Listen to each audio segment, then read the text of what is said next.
Here's the full cinematic, first-person thriller you asked for. Tight, calculated, and laced with vengeance. Sharing is caring. Sharing is caring, my parents said, as my sister pocketed my epilepsy pills again. Stop being so dramatic about your condition. I didn't argue.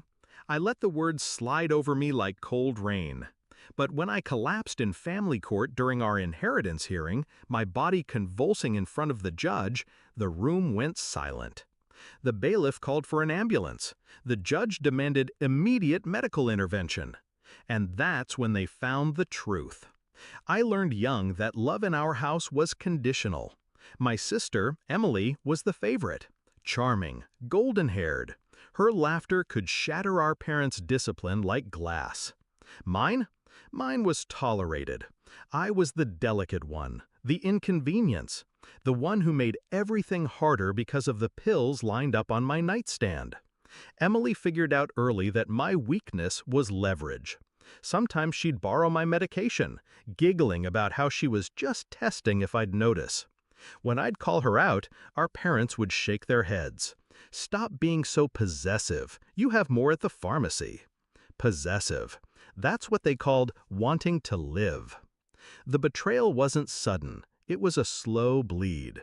After our father died, his will became the battleground.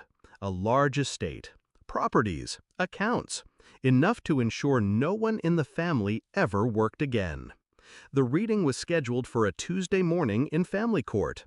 2 days before, Emily visited my apartment, smiled sweetly, asked about my health. I knew better. I had counted my pills that morning, 32. That night, after she left, there were 26. Not enough to last me to the hearing. Not enough to prevent what she wanted everyone to see. Me weak, unstable, incapable of managing an inheritance. I didn't panic. I planned. At dawn, I called my doctor, reported the missing pills, got a temporary refill, but I didn't take them. Not yet. Then I called my attorney and requested something unusual, that my medications be logged as part of the evidence if anything happened to me during the hearing. A quiet trap. The day came. The courtroom smelled faintly of dust and disinfectant. Emily sat across from me in a pearl blouse, her expression the picture of concern for anyone watching. Halfway through the proceedings, the dizziness hit. My chest tightened. My limbs turned heavy. I let it happen. The seizure came, violent and real, my body crumpling to the floor. Gasps. The gavel slamming. The paramedics rushed in, checking my vitals.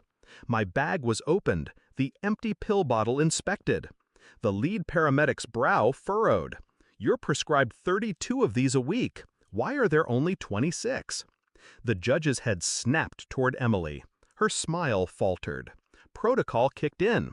Police backup arrived. A report was filed on the spot. My attorney, anticipating this moment, handed over the security footage from my apartment, the one I'd installed months ago when the thefts began. There she was, Emily, in my kitchen, sliding the pills into her pocket with the ease of long practice. The courtroom air changed, thick, electric. The judge's voice was ice. "Miss Hart, you are hereby suspended from these proceedings pending criminal investigation." Emily tried to speak, but the bailiff was already at her shoulder. The inheritance hearing resumed 2 weeks later, without her. The estate was split between me and several charities my father had supported. My attorney also filed civil charges for medical endangerment. Emily's freedom cost her every cent she'd saved. But the real victory was quiet. She now lives in a cramped apartment, working 2 jobs. Her friends evaporated when the court records became public. Sometimes I think about that moment in the courtroom.